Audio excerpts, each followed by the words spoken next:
की सामाजिक व्यवस्था, सांस्कृतिक व्यवस्था, शैक्षणिक व्यवस्था और पारिवारिक व्यवस्था को खत्म कर दो, वो देश अपने आप खत्म हो जाएगा। अब यही षड्यंत्र चल रहा है। कैसे चल रहा है? 3 स्टेज पे काम होता है। 25 वर्ष तक की बच्चियों को बिगाड़ने का काम बॉलीवुड अपने टीवी सीरियल के माध्यम से करता है। 25 से 35 वर्ष की शादीशुदा महिलाओं का जीवन और उनके परिवार को बर्बाद करने का काम एकता कपूर जैसी महिलाएं अपने टीवी सीरियल के माध्यम से करती है। और जो नौकरी करती हुई बहन बेटियां महिलाएं हैं, जो कि वर्किंग विमेन हैं, उनका दिमाग खराब करने का काम ये ओटीटी प्लेटफॉर्म्स अपने वेब सीरीज के माध्यम से करता है। कैसे करता है मैं संक्षिप्त में एक उदाहरण देकर आपके समक्ष रखूंगी। और बहुत जरूरी है कि जब हम तो एक साधारण व्यक्ति है, हम संसारिक जीवन में रहते हैं, लेकिन यहां पर जो उपस्थित हमारे संतगण है, महंतगण है, इनके बहुत बड़ा फॉलोअर्स ग्रुप रहता है, बहुत से लोग आते हैं, बहुत सी महिलाएं आती है। ये बात वहां तक पहुंचे क्योंकि वो यहां पर उपस्थित नहीं है, पर हमें पता है कि वीडियो के माध्यम से हमारे संत श्री, हमारे महंत श्री हमारी ये वाणी जो है उन तक पहुंचाएंगे कि कैसे करते हैं। ये एक फिल्म बनाते हैं 25 वर्ष की तक की बच्चियों को कैसे बिगाड़ना है। हिंदुओं के परिवारों को बिगाड़ने के, तोड़ने के षड्यंत्र चल रहा है। और सिर्फ एक हिंदू को नहीं खराब करना है, उसके पूरे के पूरे कुटुंब को बर्बाद कर देना है। तो एक भारत की महिला 2 परिवार को जोड़ती है, मायका पक्ष और ससुराल पक्ष। और हम कहते हैं कि भारत की परिवार व्यवस्था जो है वो मानवता की सबसे बड़ी देन है। तो इसी व्यवस्था को खत्म कर दो। कैसे कर दो? तो ये एक फिल्म बनाते हैं अतरंगी रे। हमारी क्योंकि दीदी भी यहां उपस्थित है जो कि सेंसर बोर्ड में सदस्य है, तो हम इतना उनसे विनती करेंगे कि हमारी ये बात भी उन तक पहुंचाए।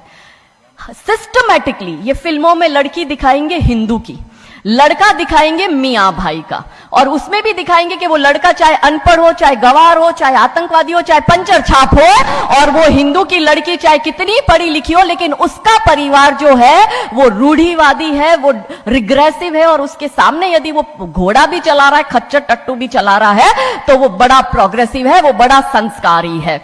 कैसे करते हैं? ये एक फिल्म बनाते हैं अतरंगी रे।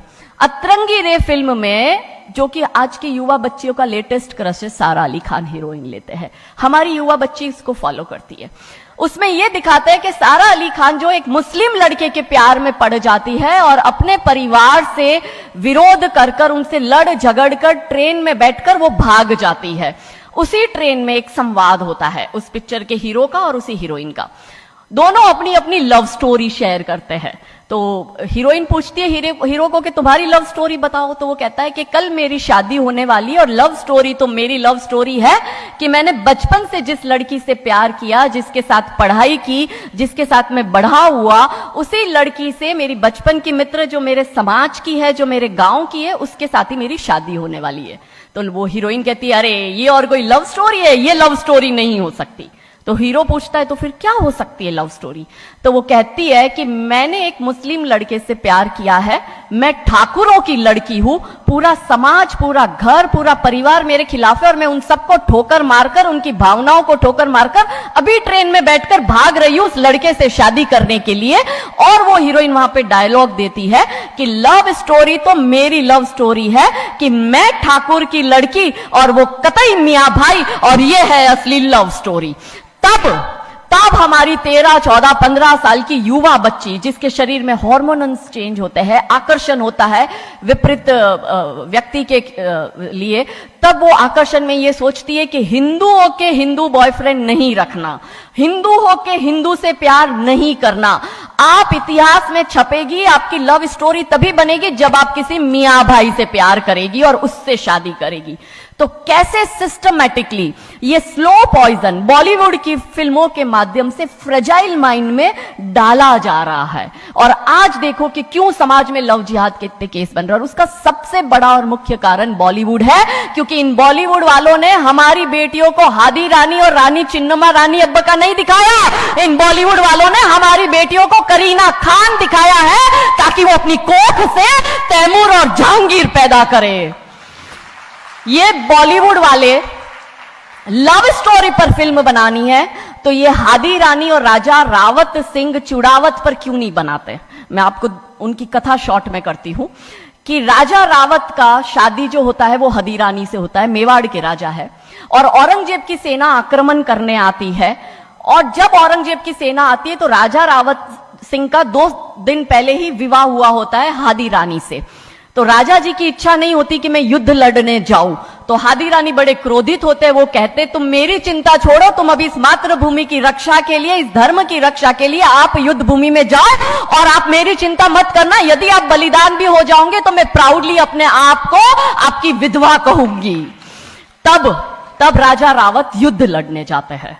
युद्ध भूमि में राजा रावत जी को हादी रानी की बहुत याद आती है, क्योंकि नई नई शादी हुई होती है, तो नई बियाई दुल्हन को छोड़ के आए होते हैं, तो बहुत याद करते हैं। तो वो अपने दूत को कहते हैं, अभी सेना आने में समय होता है और युद्ध में भी समय होता है, तो वो कहते हैं अपने दूत को कि जा तू रानी सा के पास जा महल में और उनसे कहे कि राजा जी को आपकी बहुत याद आ रही है, आप अपनी कोई एक निशानी उनके लिए भेजो। दूत भी बड़ा टेंशन में आ गया कि ये युद्ध भूमि में बैठे और इनको हादी रानी की याद आ रही है, ये युद्ध लड़ेंगे कैसे और जीतेंगे कैसे। पर वो दूत डरते डरते पहुंचा रानी सा के पास और रानी सा को कहता है कि राजा रावत जी ने आपकी एक निशानी मंगाई है, उनको आपकी बहुत याद आ रही है। तो रानी सा बहुत क्रोधित हो जाते कि ये मेरा पति कैसा, ये युद्ध लड़ेगा कैसे, औरंगजेब की इतनी बड़ी विशाल सेना, यदि जहां युद्ध भूमि में बैठकर उसको रणनीति बनानी है वहां वो मेरी निशानी मंगवा रहा है। तब हमारी हादी रानी क्रोधित होती है, हाथ में तलवार लेती है, अपनी गर्दन काटती है, थाल में सजा के दूत को देती है और कहती है जा तेरे राजा को जाके दे देना मेरी निशानी। तब वो दूत युद्ध भूमि में जाता है, राजा जी को हादी रानी की निशानी यानी कि उनका कटा हुआ मुख देता है। राजा जी बड़े दुखी हो जाते हैं, उनको लगता है उनसे बहुत बड़ी गलती हो गई। राजा जी रानी की अंतिम इच्छा समझ जाते हैं, रानी जी के लंबे बाल होते हैं, उन बाल की वो माला बनाते हैं, उनके मुख की माला बनाते, वो युद्ध लड़ते हैं, औरंगजेब से युद्ध जीतते हैं और जीतने के बाद राजा रावत वहीं युद्ध भूमि में अपना बलिदान देते, अपनी गर्दन काटकर वहीं अपने जीवन का त्याग करते हैं। यह है लव स्टोरी। पर बॉलीवुड इस पर फिल्म नहीं बनाएगी कि इतिहास चुराए नहीं है, हमने इतिहास बनाए हैं और लाखों शीश कटे हैं रण में, तब जाके हिंदू कहलाए हैं। ये महान गौरवशाली इतिहास हमारा, पर बॉलीवुड इसका इतिहास हमारे समक्ष आने नहीं देता। अब रहा 25 से 35 वर्ष की महिला, कैसे बिगाड़ती है एकता कपूर। वही sari, typical dress, typical getup, पीछे उसकी सीरियल में एकता कपूर की सीरियल में पीछे बहुत बड़ी अंबे मां की मूर्ति, दिखाएंगे कैसे हिंदू महिला को, क्योंकि परिवार खत्म करना है हिंदुओं का। तो वो एक से प्यार करेगी, शादी दूसरे से करेगी, जीवन में तीसरा पुरुष आएगा, फिर दूसरा मर जाएगा, फिर उसको चौथा पसंद आने लगेगा, फिर जो मर गया वो जिंदा हो जाएगा, फिर कंफ्यूज हो जाएगी किसके साथ जाऊं, दूसरे के साथ कि चौथे के साथ। क्या हमारी भारतीय महिलाएं, क्या हमारी हिंदू महिलाएं, सबसे बड़ा प्रश्न यह है कि क्या हम 4-4 पुरुषों के साथ अफेयर करते हैं? क्या ये हमारा सम्मान है? और अगर यदि हम सब एक होकर इसके लिए नहीं बोलेंगे तो ये आवाज नहीं उठेगी। और दुख की बात यह है कि ऐसी एकता कपूर जैसी महिलाएं जो घर तोड़ने का काम कर रही है, इनको पद्मश्री अवार्ड मिल जाता है। कैसे मिलता है? भारत सरकार से इस भूमि पर खड़े होकर मैं निवेदन करती हूं कि आप ऐसी महिलाओं के पद्मश्री वापस लो, क्योंकि ये महिलाएं हिंदू परिवारों के मकान, घर तोड़ने का काम कर रही है। और तीसरा और अंतिम, नौकरी करने वाली बहनों का दिमाग कैसे खराब करना है। तो ओटीटी प्लेटफॉर्म के माध्यम से ये दिखाएंगे कि यदि आप नौकरी कर रही है तो आपके सास ससुर आपके पैर की जूती, आपका पति आपके पैर की जूती। बच्चा पैदा करने के लिए आपको किसी से शादी करने की जरूरत नहीं है, आपको ससुराल व्यवस्था में रहने की जरूरत नहीं है, और आप है फेमिनिस्ट। और स्त्रीवाद का झंडा दिखाकर हमारी बहन बेटियों को एक हाथ में शराब का ग्लास, दूसरे हाथ से सिगरेट फूको, अंग्रेजी में गालियां बको और आप अपने आप को फेमिनिस्ट कहो। क्या यह फेमिनिज्म है भारत की धरती का? ये कभी नहीं हो सकता। रानी चिन्नमा, रानी अब्ब का फेमिनिज्म का उदाहरण है। और दूर जाने की जरूरत नहीं है, हमारी परम पूजनीय दीदी मां साध्वी रितंबरा दीदी मां फेमिनिज्म का सबसे बड़ा उदाहरण हमारे समक्ष है। रानी नायका देवी, रानी लक्ष्मीबाई हमारे लिए फेमिनिज्म का सबसे बड़ा उदाहरण है।